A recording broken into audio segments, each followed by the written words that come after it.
may be an extent to which the onerousness of being a treasurer is, it may be more than it needs to be, because you can actually limit that by taking some sensible measures.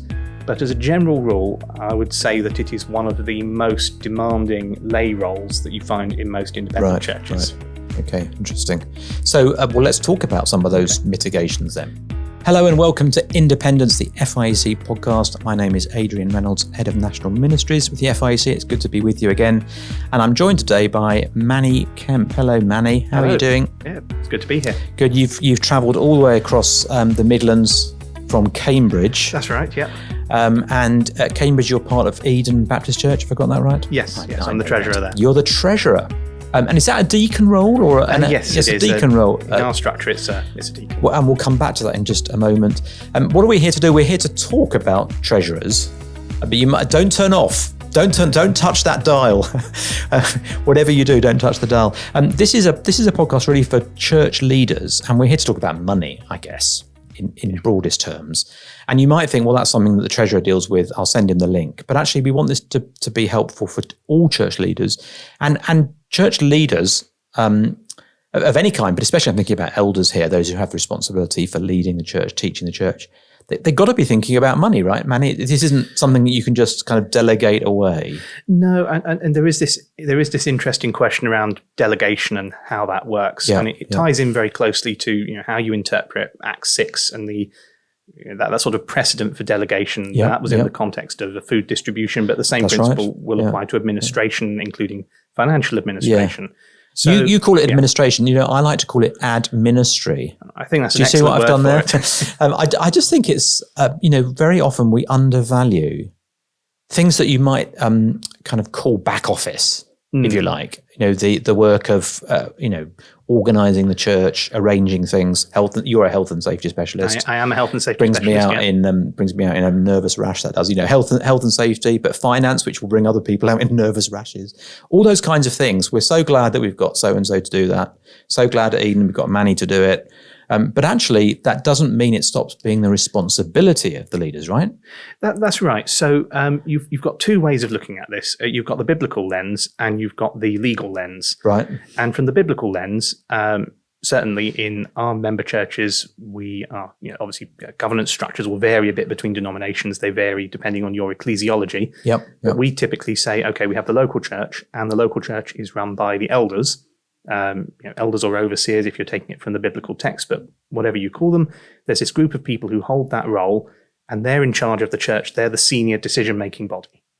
So when it comes to all matters to do with church governance, they have the final say. Right. Now, they may not get stuck into the fine levels of detail for the implementation of all of that, but when it comes to strategic decision-making, and financial matters will invariably percolate up and influence strategic decision-making, they're the ones who have to make the call. They're the ones who have to take accountability. So let's make this real. They may not be signing the checks. That's a very old-fashioned idea, isn't it? Signing a check. Do you still have a checkbook at Eden? We do. We don't use it if we can. When did you last write a check?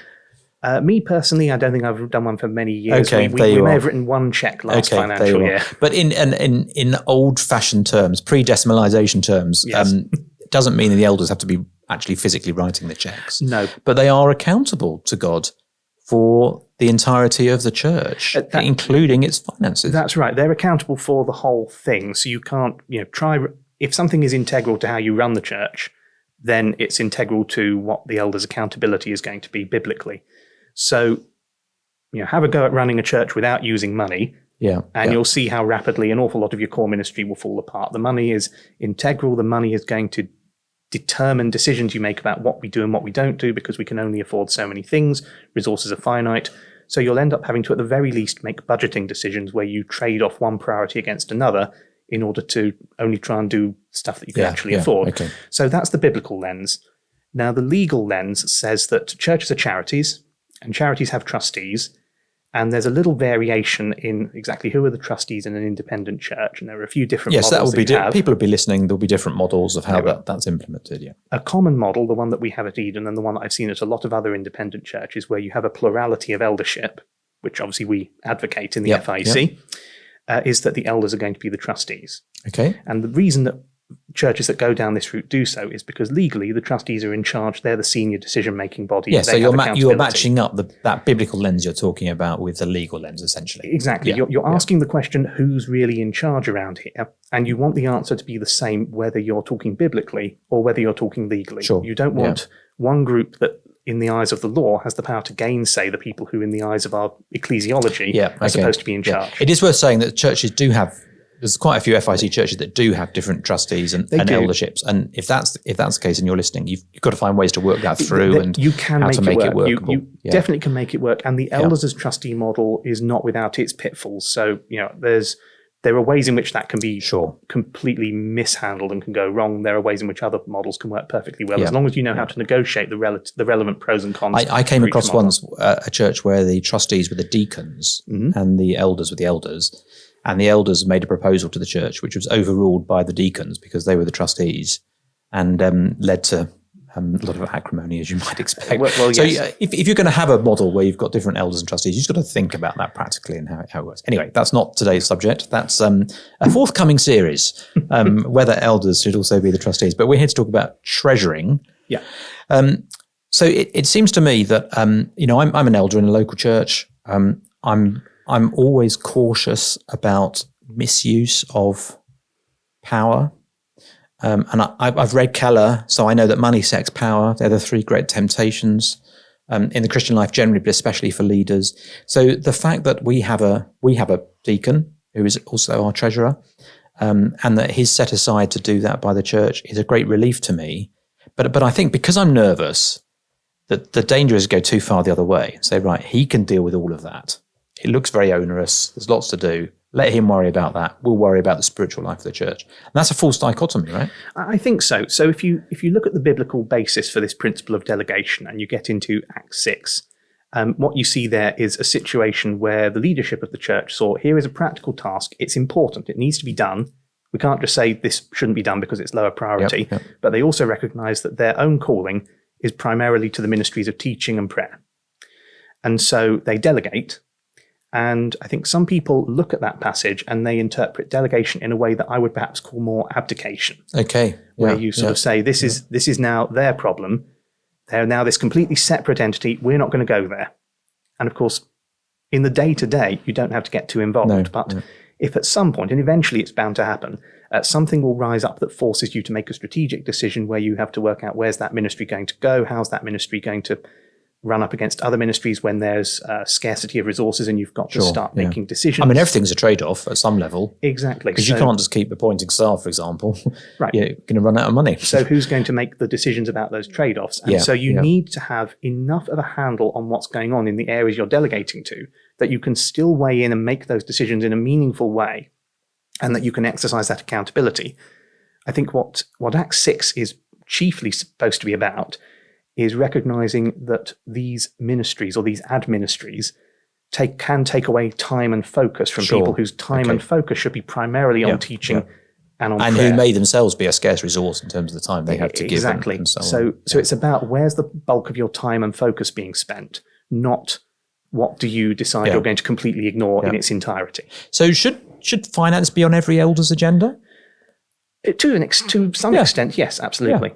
Yeah, because you have to think wisely about the resources that God has graciously given you as a church and how you deploy them, right? That's really important. Should the treasurer be an elder?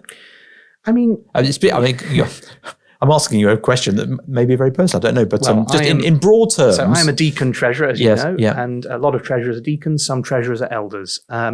Pros and cons? There are, it's like with the governance model of who are the trustees. There are pros and cons to a range of different solutions on that point. And if you can navigate those pros and cons properly, you can make pretty much any of those options work. And if you navigate them poorly, the pitfalls will trip you up. So I think with a deacon treasurer, you have the ability for the treasurer to focus on a lot of the detail. Yes. And then which you do need. Yeah. Right. That's very important. Yeah. If you have an elder treasurer, there is a good chance you're not going to be able to do that on a practical level, which means that essentially the type of treasurer that an elder will be a bit different to the type of treasurer that a deacon will be. Right, okay. They will probably have one or more other people, maybe volunteers, maybe in a larger church there's a part-time staff member who's dealing with financial administration or it's bundled in with another administrative staff post. And they're delegating a lot of what you might call the bookkeeping, the day-to-day stuff, the writing the checks, to the extent that that doesn't really happen, but the metaphorical writing of the checks won't be something that they necessarily do. And so they can then provide an overview. And if you've got a deacon treasurer, they are going to be much closer to the detail. And they very often, I often am very closely involved in the bookkeeping. There are some tasks that are delegated to other places, but I usually have a handle on more of the detail, and then I report to the elders collectively. So there's no specific finance elder at Eden, but I'm reporting to them all collectively. And some of them, some of them will have more of a head for finance than others. And so those will be the ones who might come back asking the more specific and pointed questions. But they all have a shared accountability, and I report back to them on that basis. We're just developing a model. And I guess so much of the model that you have depends on the individuals that you have. Different people are gifted different ways, different personalities and all those sorts of things. We're just developing a model where we have one of the elders, not that is responsible for finance, but is the link guy, who happens actually to be me, because I guess I've got a finance background. And that I meet up with the treasurer to go through some of the detail and the issues, and I then bring those to the elders on his behalf, if you like. I'm sort of the go-between that. We find that works quite well. And also, actually, we find in our setting with a smaller church in Eden, that just protects our pastor from having to sort of get into all the detail. And actually, there's a double delegation, if you like, within the eldership and then to the role of treasurer. But I think that's developed. There's a pragmatism about that, which is fine, right? You have people who have different gifts. Absolutely. You have people who have different skill sets and personalities. Actually, someone who's good with numbers but hates detail is probably not going to be your ideal treasurer, I'm guessing. No. Someone who is perhaps doesn't have a professional qualification as an accountant but is good with detail could well be trained to be a really good treasurer. Your background's in health and safety. My background is in health and safety, and before that, my degree was in chemical engineering. So, I'm numerate. Like most people from a STEM background, I can handle numbers, but I didn't have any formal training in accountancy. I've self-taught a little bit on the basic bookkeeping since becoming treasurer of a church. But I would say the majority of treasurers that I know and that I've encountered through work with ACAT are not accountants by trade. Sometimes a church will be very blessed in that regard, and they will have someone in their congregation who has the professional qualifications and experience, and also, rather importantly, who has the inclination and willingness, because there are going to be plenty of accountants in churches who don't necessarily want their professional life to encroach that much into their Sunday. Sure. No, that makes sense. So they might want to keep some distance. Yeah. Now, I personally find as an elder, not knowing the details quite liberating. So I think it's helpful for me as a spiritual leader of the church not to know what people are giving, for example. And now that kind of detail, yes, you do want. So there's a general point about what level of detail do you want. Yes. Yeah. And for that, I would say you need to identify the right details that help you get the overall picture without. It comes back to that time and focus issue. You don't want to get too stuck in. But then there are specific points of detail, which as an elder, you specifically want not to know because of confidentiality reasons and because it can potentially prejudice relationships. Now, this is especially true for pastors, because if their salary is coming from those donations, it can make things a bit awkward if they know which members are contributing a lot and which members are not contributing very much to the pot that is paying them. So we would that works both ways, doesn't it? That you could feel about people who you think are not contributing very much. You want to do something about that. Equally, you could be, enthralled by people who are contributing a lot and listen to what they say more than others, and that's a dangerous place to be. That's a temptation. And it's a temptation that if you absolutely need to know this stuff, you have to find a way to manage. But if you don't absolutely need to know it, it's easier all round to arrange things so that you don't know it. So at Eden, as treasurer, I know how much people are giving. I have a couple of finance volunteers who form a team with me, who also are privy to that information. And then for everyone else, it's strictly need to know, and there is very rarely a need to know. Yeah. And I guess, at some level that each of these is a compromise, isn't it? There's no perfect situation. And because we're sinful beings, we've got to guard against that. I mean, I'm thinking actually that there might be one or two pastoral situations. Let's say someone is a regular giver and then suddenly they cut off their giving. I'm trying to think, well, actually, there might be something there for the elders to know about. It might be a pastoral issue that's kind of hidden, but only to someone who's seen the money. But I don't know. I think at some level you have to accept there's no system is perfect. I would rather not know than know what people are giving. It seems to me that's a much safer place to lead from. It's true, and I can't think of any situations where I have become the bearer of a warning about a pastoral situation because of someone's financial circumstances changing. Usually, if their circumstances change, I suppose it depends on how good your pastoral channels of communication are within the church, but where there has been an issue that has happened in conjunction with that, usually it's come to the attention of those with a pastoral responsibility through other means. So theoretically, you could have that situation, but I can't think of any example where and I've ever giving had to do lags, that. right? I mean, that seems to me, from being involved with church finances on and off in different ways, giving tends to lag, both positively and negatively. You know, if someone's in a crisis, the first thing they do is they don't come home and say, quick, we've got to look at our standing order. It manifests itself in other ways. Equally, actually, if someone gets a generous pay rise, they come home, the first thing they say is, you know, where are we going to go on holiday next year, rather than let's make sure we increase our giving to the church. It's just life, isn't it? That's how life is. Let's just talk about the role of treasurer. I think for church leaders, especially perhaps leaders in smaller churches, finding people to serve as treasurers feels hard. I think that's because my observation is post-COVID, I think it's harder to get people to serve anyway. There's a general malaise about serving in the church. People are tired and weary, and I think that's sort of manifesting itself generally in church life. But I wonder if the work of being a treasurer feels to me as an outsider like it's more and more onerous. That is generally true, I think. Dealing with a bank just feels more, I'm sighing there because I'm thinking about long phone calls to it just feels more onerous. Is that a fair observation? I think that is generally a fair observation. Now, that there may be an extent to which the onerousness of being a treasurer is, it may be more than it needs to be, because you can actually limit that by taking some sensible measures. But as a general rule, I would say that it is one of the most demanding lay roles that you find in most independent churches. Right. Okay, interesting. So, let's talk about some of those mitigations then, because absolutely. If you're thinking about appointing a treasurer in a church, or the treasurer is stepping down, you're thinking about appointing a new treasurer. As leaders, we do need to be thinking about how do we serve that person well? How do we enable them to serve? And that maybe they lack particular skills that we can help them skill up in. But it may be there are other things we can do to sort of mitigate perhaps some of that onerousness. So just talk us through some of the things we could be thinking about. So one of the things you can do is something I've already alluded to in my own church, which is that I have a team. Okay. And this is partly a reflection of the fact that we're a larger than average church. There are certainly a fair few bigger churches. So just give us some people who don't know Eden, size of membership. Membership, I think it's sort of 260 something mark. Okay. And then add on to that regular non-members plus all the children and so on and so on. So a Sunday morning in term time, when we've got all the students in, because as you know, we're a university city, we might have 400 people trying to cram into the building. Okay. So actually, the bank statement runs to pages every month. Not one page. And a good measure to use for the scale of the financial burden for management would be the annual turnover, and for us, it's a bit north of £500,000 a year. There are a number of churches out there that are bigger, but we're certainly probably in the upper decile when it comes to FIEC members. So maybe you don't have quite such a pressing need for a team in a smaller church, but it's a good idea to have at least one other person. This mitigates in two ways.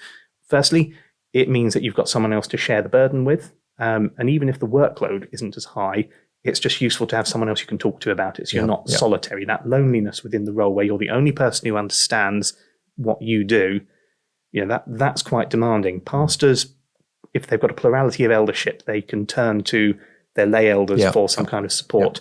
Youth workers, they'll often have volunteers who are involved in the youth work. So there's at least someone else you can talk to who has got some vague sort of idea of what you do, even if they aren't as heavily involved. So it shares the workload, it shares the accountability, it sort of alleviates the loneliness. The second advantage it gives you is it means that you've got someone in the wings who could pick things up if you went under a bus. Okay. Yeah. And in the of which there are many, or a bike in Cambridge. Yes. Yes, not just a bus. Yes, you do need to watch out for the bikes in Cambridge. There are plenty of people who cycle extremely well. There are plenty of people who really don't. If the worst should happen, or you just get to that point where, in a non-tragic way, you need to consider succession, it's helpful if there's someone there who's already gained some familiarity. You don't necessarily want to put that on them when they join the team and say, right, we're recruiting you. The expectation here is you'll be the next treasurer, because that could easily put them off. You don't have to commit to that. But it does increase the likelihood that you'll find someone if you've got a team, if you've got other people who are in the wings. So that's one mitigation. Yeah. So let me just stop you there, though, because I'm just going to play devil's advocate a little bit here. And I'm going to say, Manny, you're out of your mind. I'm in a church of 40 people. finding one person to serve as treasurer is a lifelong battle. Finding a team to serve, you're out of your mind. It's not possible. So what are you going to say to me? I mean, I think you have to caveat the whole thing with, if you can, to the extent possible. It's not always going to be possible, so you can try. And one thing I will say is it is a lot easier to find a willing volunteer to assist the treasurer than it is to find a willing volunteer to be the treasurer. Okay, interesting. Yep. So if you've got a treasurer who's taking the main burden, that second ask to find that second person who can back them up is a much less demanding ask. Yeah. Now, you may still not be able to find someone, but you're more likely to find them than you were to find that first person. Should you ever use someone outside the church? It can be done. Maybe. I'm just thinking we buy in all kinds of services in church life. Can we not buy in bookkeeping? You can, and we have. Okay. Actually, it was as I became more familiar with bookkeeping that I reversed that for us. So we were spending, I think we were on track to spend £10,800 a year on outsourced bookkeeping. Now, keep in mind that price goes with the scale of our activity and the number of transactions per month. But yes, absolutely, it can be done. So there are organisations that do that. But there are. It's a trade-off, though, and you do have an issue with commercial bookkeepers, which if they're not familiar with the church context, you could find that it doesn't save you as much time as you thought it would initially, but it will still probably save you a lot of time and effort. Yeah. But you might find you need to rethink how you can simplify your accounts and maybe avoid the jargon. Okay. Because these secular bookkeepers will not necessarily recognise all of the particular idiosyncrasies you have in your church's activity. So let's make the mitigation a team from within the church, if possible. But actually, there are other ways to make that team idea work. There are other ways you can make that team idea work. There are ways you can outsource some of the services. I think one of the other mitigations that you can have, you've mentioned upskilling. Yep. So one of the things that makes it's a very trendy word at the moment, Manny. So we're all in for upskilling. Yeah. Oh, as we typically call it in ACAT, just training. You just mentioned ACAT there. You've just introduced a whole new idea. Let's just pause because not only are you the treasurer at Eden, you're involved with ACAT. I am. Yes. Tell us what ACAT is. So ACAT is the Association of Church Accountants and Treasurers. It's what you might call the second. If you type in ACAT to Google, I discovered this morning, it's the second entry, not the first one. If you click on the first one, you won't get anything to do with church treasury. You will not. No, it's the second one. And the first one has managed to bag the .co.uk. That's outrageous. Domain. So we are acat.uk.com. Okay, so acat.uk.com. We'll put that in the show notes. So the Association of Church Accountants. Church Accountants and Treasurers. Okay, it sounds like my sort of I'm. In the new creation, I'm going to be heading right for that corner. That's where I want to be. Okay. So tell us what do ACAT do?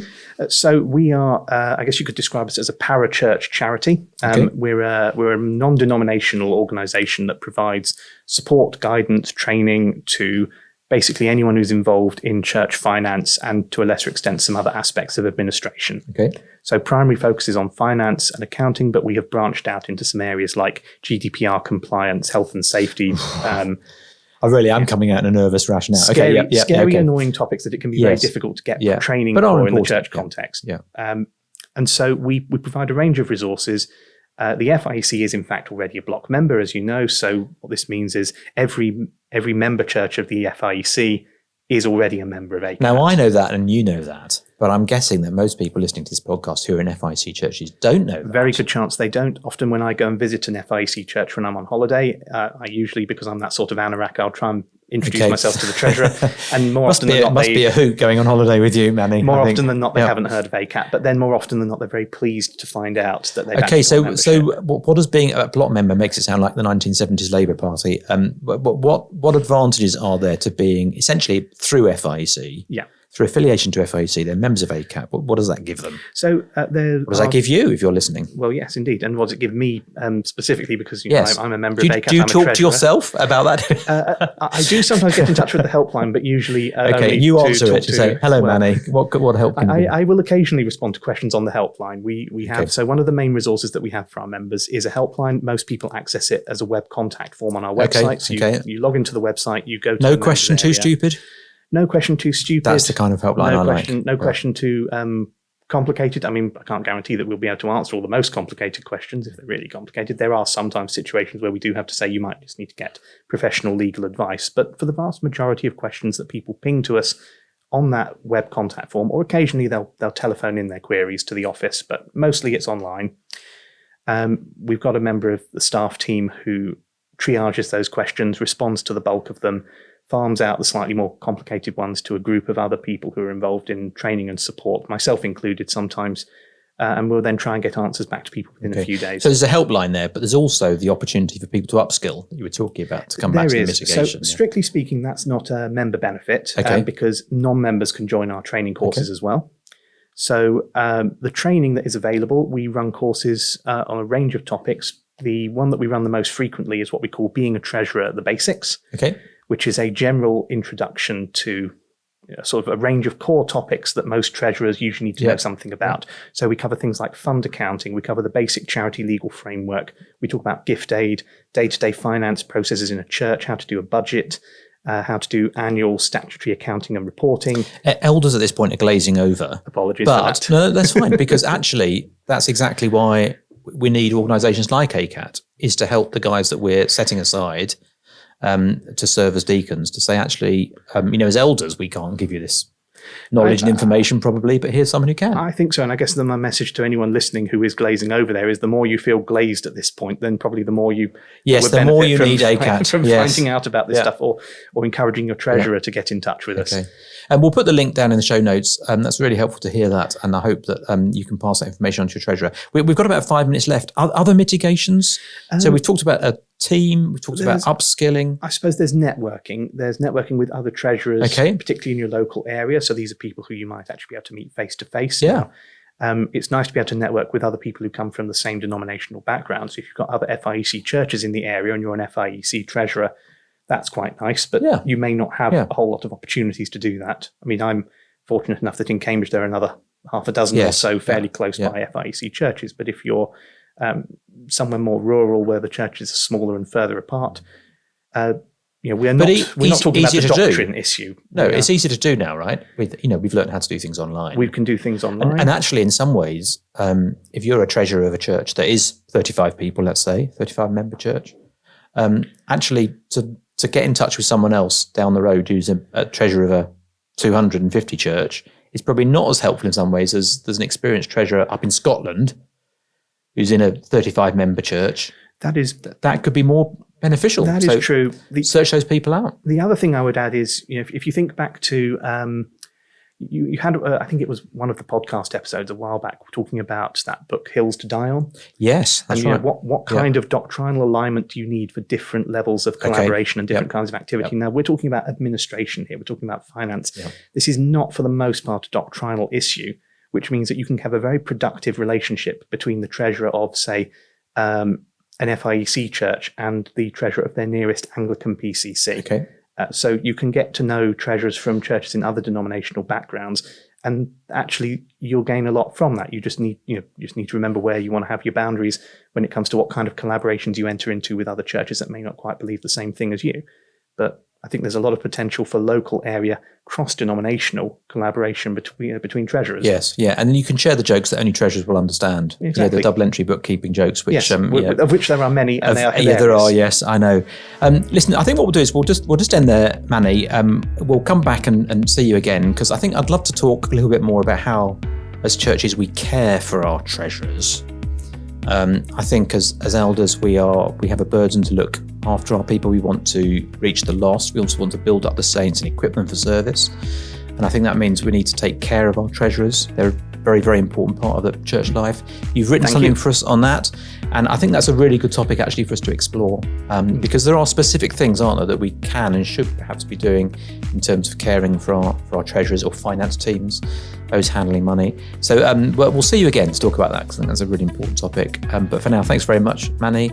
This has been Independence, the FIEC podcast. If you've enjoyed listening, please do rate and review. It helps other people find us. And it helps us just feel a little bit better about ourselves, which of course we always need. So thanks for joining us, and we'll see you again soon. Cheers.